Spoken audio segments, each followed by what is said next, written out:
I had a dream, as all of my ancestors did before me, that we could walk freely down the streets without having to look over our shoulders. That time would strip men of their racist tendencies and thoughts. That evolution of the mind would be faster than that of the body. I grew up seeing men brutalize each other. The reasons were only skin deep. And just like any oppressed people, I too wanted to fight back. But in doing so, would I become a savior or a martyr? It ain't easy being a black man in a white man's world.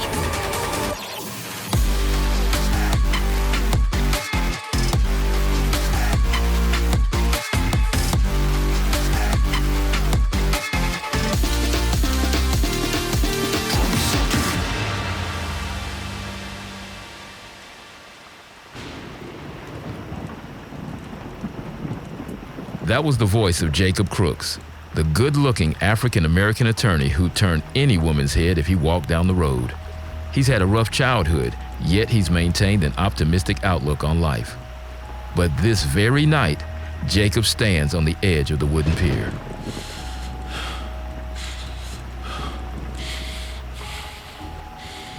In his hand, he holds a metal rod covered in a thick red substance that is slowly being washed away by the rain.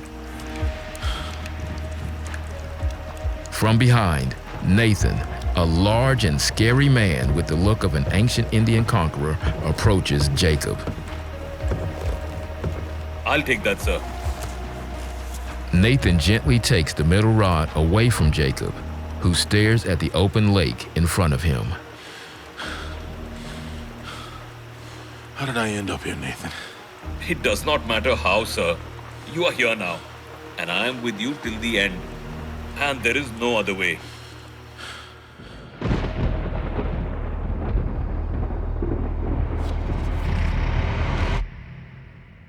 We go back to a month earlier, when times were much simpler. The courtroom awaits the verdict of Jacob's client, Kevin Locke, a 23-year-old African-American young man who is accused of resisting arrest and assault on a police officer. Jacob, what now? I've done my part. Now we wait for the jury. Quiet down. Quiet down. Has the jury reached a decision? We have, Your Honor. Defendant, please stand. In the case of the state of Georgia versus Kevin Locke, we, the jury, find the defendant not guilty. Order in the court. Order in the court. This is not a media circus. This is a courtroom. We are here to find justice. This is not a place for your political bias. Kevin, joyous that he will be seeing his freedom in just a few moments, turns to Jacob. Thank you. My pleasure, Kevin.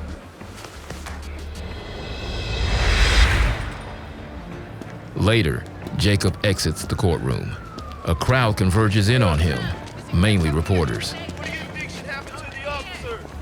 Attorney Crooks, what do you have to say about the verdict issued today? All I will say is that the jury ruled in the favor of my client and that justice has been served.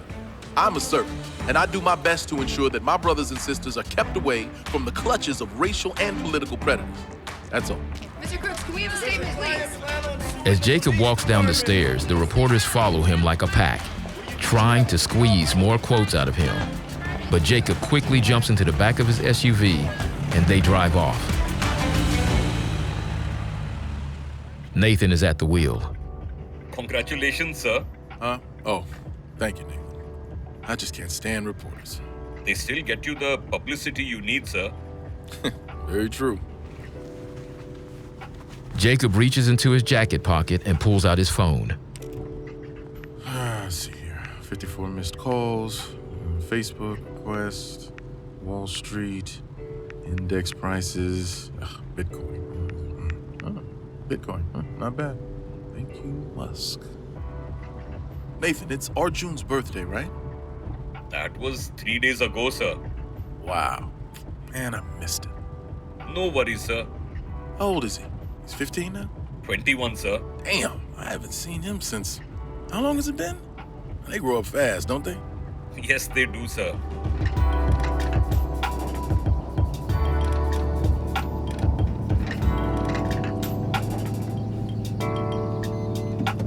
We have arrived, sir. Thanks, Nathan.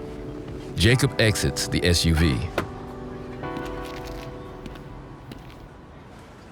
He looks up at the signboard above him, which reads, Luther's Bar. He walks in with a confidence of his victory. Inside is an entire film crew working feverishly. The popular media outlet, Marlowe and Marlowe magazine, has its logo visibly on crew t-shirts, jackets, and equipment. As the technicians prep the lights and equipment, the interviewer, Harley Knox, a beautiful African-American woman in her mid-20s, glances shyly at Jacob. Hey, Hi, you seem on edge. You okay? this is my first assignment. I'm actually covering for my senior who was supposed to do this but got sick. So what's your name? Harley, Well, it's a beautiful watch you got there, Harley. thanks. It was my mom's. She's in Memphis and I wear it because I really miss her sometimes. Huh, I see. Well, once this interview releases, I'm sure your mother's gonna be proud of you. What's her name? Hannah, Okay, got it. Okay, we're ready to go. As Harley preps herself, Jacob's demeanor is of someone who has done this more than a dozen times. Rolling cameras. Cameras rolling. Rolling audio. Are you rolling? Action.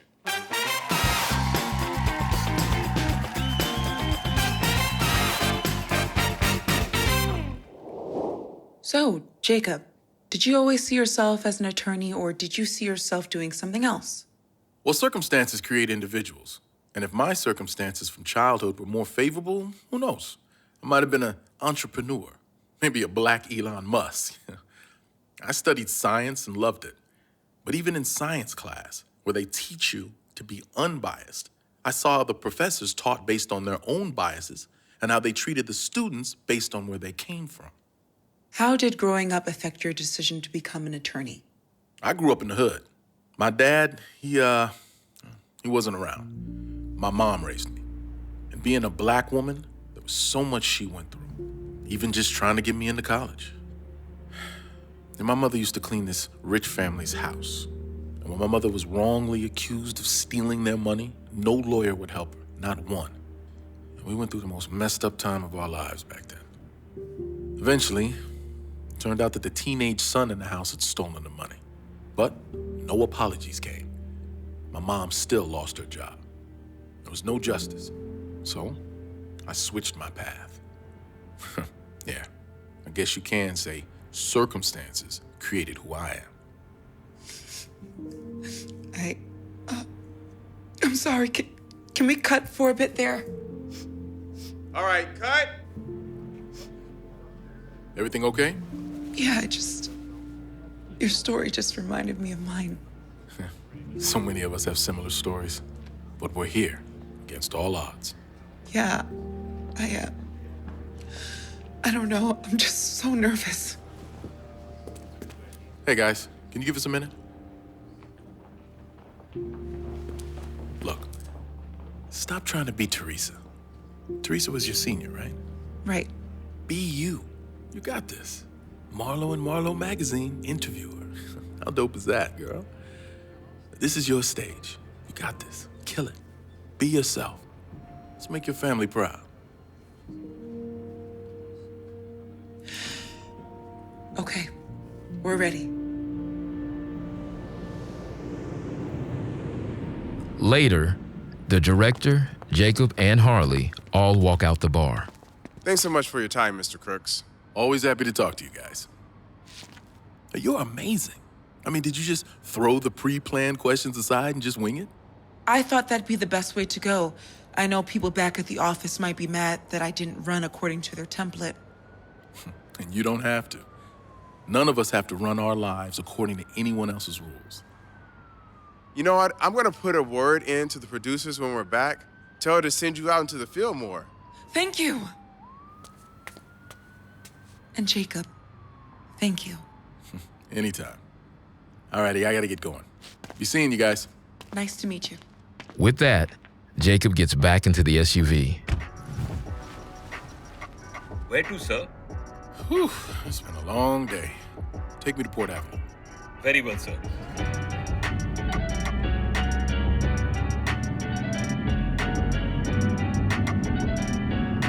As Nathan drives, he passes a crowd of people in the street holding up signs and protesting. Hey, Nathan, what's happening here? Another protest, sir. Did something happen? I'm not aware of anything, sir. Jacob sees a few policemen near the protest, but they keep their distance.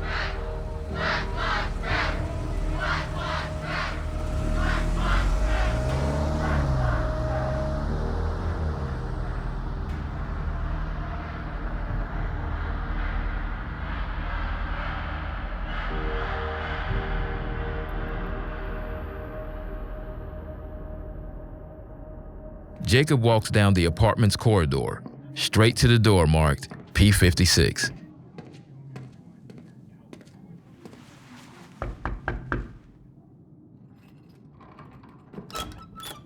The door opens, revealing a gorgeous mixed-race woman in her early 30s. This is Maria. Hey, come on in. Sorry I couldn't call earlier. You usually do. Is something wrong? No. Just had a long day. You can tell me all about it if you want to. I'd rather let my hands do the talking tonight. Well, you sure do have a way with words. That's why I'm an amazing attorney. Let me be the judge of that. Your place is my place. No, my place is your place. Let's face it. Baby, you know all the places. Places. My place is your place. Your place is my place. Just face it. No one knows my places like you do. Your places like I do. As they finish, lying naked in bed, both of them stare up at the ceiling. Maria then looks over at Jacob. Anyone ever tell you that you should settle down? Yeah, my mom probably. Why don't you? I don't know. I'm not saying it's me, but there's probably a bunch of ladies who'd be down to tie the knot with you. You have your pick. Yeah, I think it's better this way. Are you afraid of commitment? That, amongst other things. I can understand. So, would you like something to drink? Yeah, sure. As Maria gets dressed and heads to the kitchen, Jacob stares at the ceiling. Maria's words aren't ones he hasn't heard before, but he knows he prefers to be a man on his own. He'd had relationships before, but they never ended up well.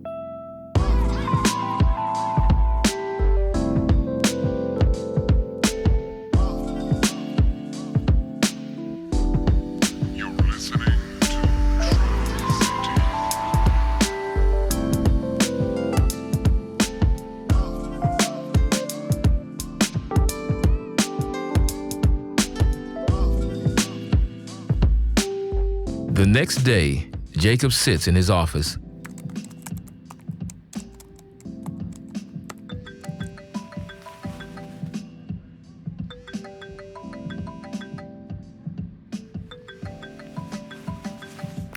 Felon, my man, what's up? Yo, Jacob, you got time to go to the studio, bro? When? I mean, man, I'm talking like right now. I got something I want to talk to you about, bro. I could be there in about an hour. I bet. I'ma see you then. I bet.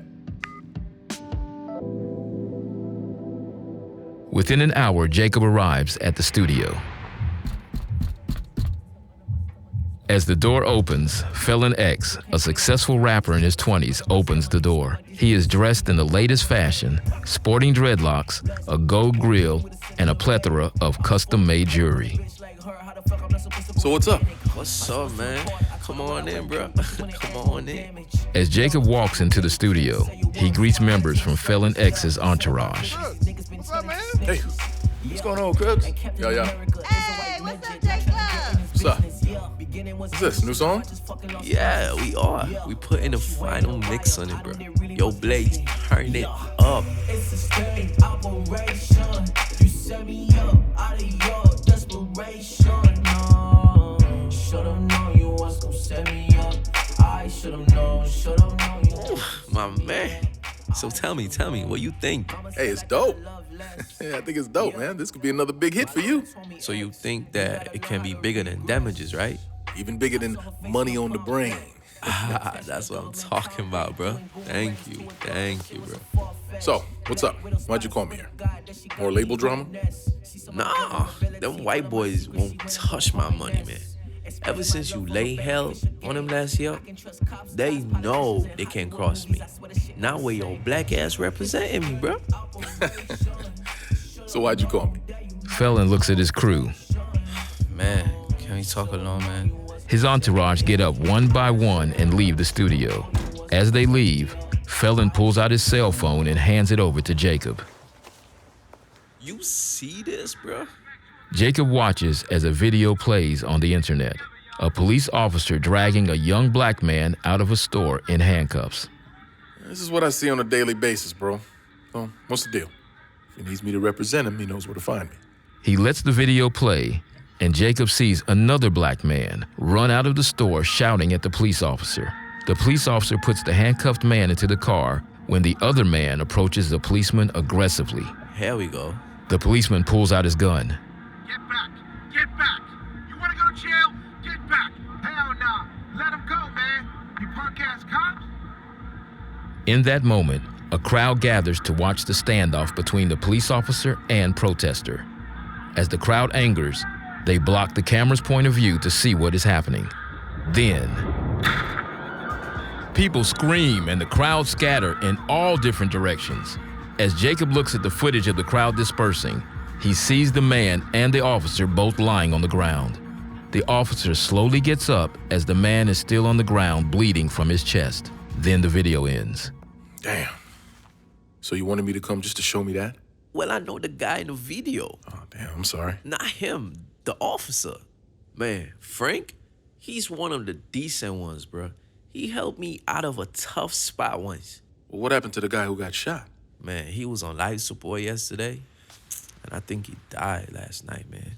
Oh, man. People are rioting in the streets, man. It turned into a full-on clash between police and protesters.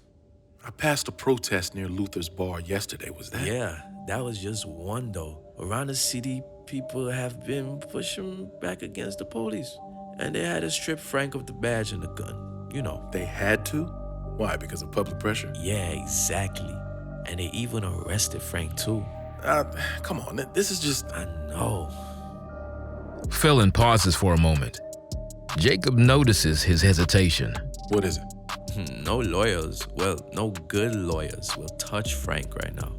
No way. If I represent this guy, you know how that's gonna look. Frank ain't one of them, Jacob. Not every cop's a racist. Jacob is confused and surprised to see Felon ask for his help in defending a white police officer. Man, guess who's representing the family? Who? Lovelette Halter. Lavette Halter. Some would call her Jacob's #1 competitor in the legal field. Both graduated from the same law school, but Lavette's clients were the wealthy and corporations, while Jacob took on clients that were more oppressed and innocent. Lavette usually doesn't take on cases like that. There must be something in it for her. Who is this guy they arrested? Well, that guy turned out to be the son of Ray Mantru. Ah, fuck. Ray Mantru was one of the city's most notorious strip club owners. Some say he even has politicians in his pocket. Felon, this seems a bit crazy. I can see why no lawyer wants to touch this. I don't want to touch this either. Either way, the internet's been blasting Officer Frank. And nowadays, that cyber shit is too powerful. It even canceled Michael Jackson. And that man been dead for 10 years. You know what I'm saying? Yeah, I get you. But he's a white cop that just killed a black man. Nah, I don't like cops either, but they ain't all bad, and you know that. Jacob nods. Just then his phone beeps. Jacob takes a look at it and it says, "Are we still meeting tonight?" 1 second. He types in yes and clicks send. Barely 2 seconds later, the reply comes in. "See you at 7." Jacob then turns back to Felon. So, what you see, Frank? I don't know, man. It's just, I don't know. There's so much at stake here. Bruh, just think about it.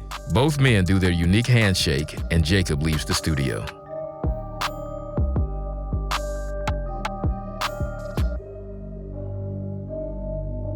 In the long ride back to his office, he thinks, There's no way I can represent a white cop who was arrested for killing a black man. Jacob realizes he is at a fork in the road. Most of the time, his answer would be an easy decision. No way. But this day, something is telling Jacob this situation is a bit different. Hell, I mean, at least hear what he has to say.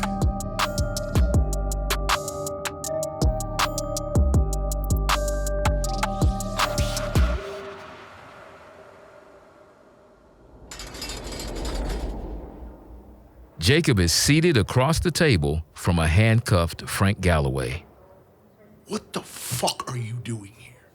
I'm here because a friend of mine and yours asked me to. Do you have a lawyer yet?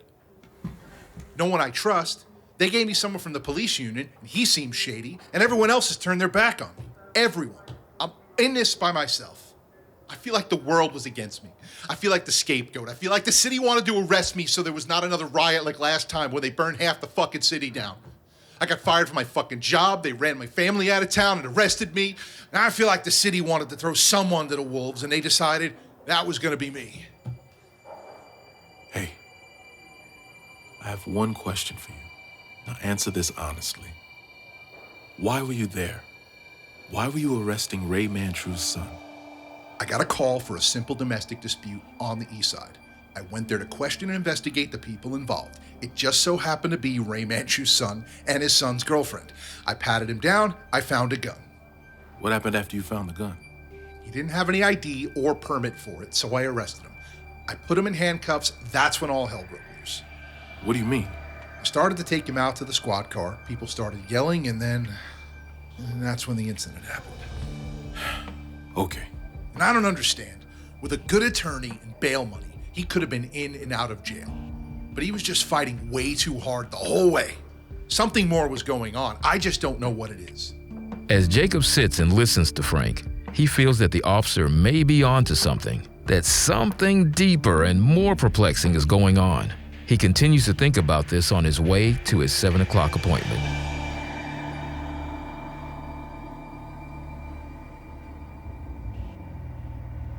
We have arrived, sir. Thanks, Nathan.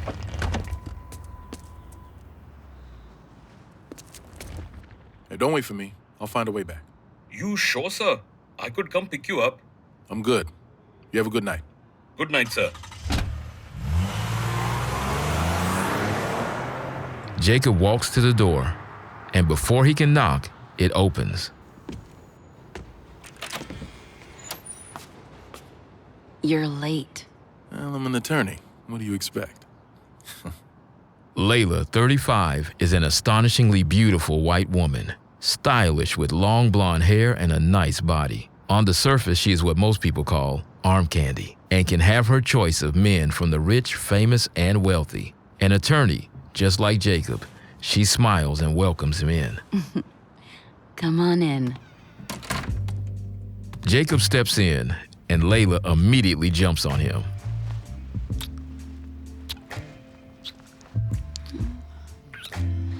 Oh, I've been waiting for 2 weeks. Do you know how infrequently you visit now? 1.5 weeks, baby. You're gonna give me a break. Okay, fine. Jacob picks her up and carries her into the bedroom. Layla, who is from a wealthy family and all about status, met Jacob during a case. Layla was the prosecution and Jacob was defending. But even though he lost the case, Jacob won Layla's heart, and the two of them had been secretly seeing each other ever since. New lingerie? You got me this. I see. I got good taste. wouldn't be here if you didn't.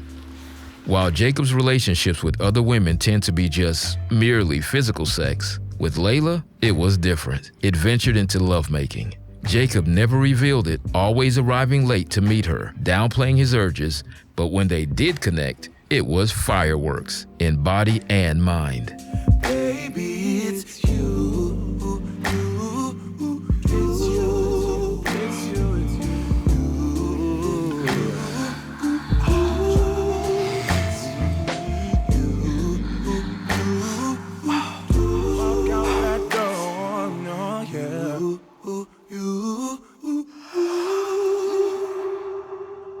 As Jacob climaxes, Layla does too. Oh, that was... Amazing. Yeah. You are amazing. For real. I wouldn't be here otherwise. So what are you doing tomorrow? Ugh. I'm on the prosecution for the police shooting case. Against Officer Frank? Yeah. Fuck. Layla sees the look in Jacob's eyes and realizes. Oh no, you didn't. Well, he asked me. And you agreed? Well, not yet, but I'm thinking about it. I'm sorry, you're thinking about representing a white police officer? Yeah, and you guys are finally prosecuting a white police officer for killing a black man? I work for the state. You've been bitching for years that the state never prosecutes white police officers for murdering black men. And as soon as we arrest one, you think about defending him? I'm just doing my job, Jacob. Yeah, but this one seems awfully convenient. The way things are right now, it's not a matter of who's wrong and right. I don't think Frank Galloway will be able to get out of this mess. Please don't get involved with this, Jacob. If not for anything else, at least for me. Okay. Okay. As Jacob sinks back into the pillow, 1,000 thoughts race through his mind, but only one sticks. As Layla falls asleep on his chest, Jacob stays awake, but by the time the sun rises, he is gone.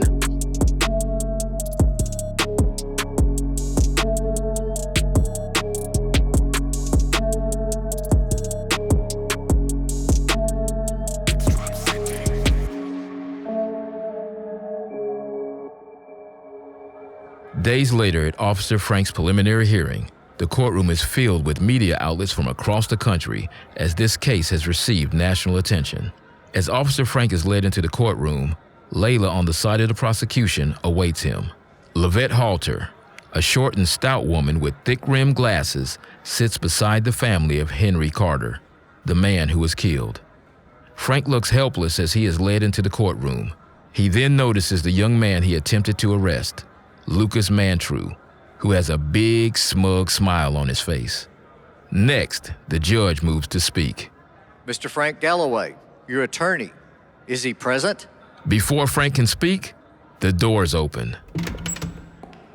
Your Honor, I'm representing Frank Galloway. The entire courtroom is shocked as they see Jacob Crooks walk in, the famous attorney known for fighting cases against the police and injustices against African Americans. All eyes are on him as he walks toward the defendant, his client, Officer Frank Galloway. As he continues to walk, Jacob eyes Layla and sees her face fall in shock and anger. Even Lucas's smug smile is immediately wiped off. Very well. This court is now in session.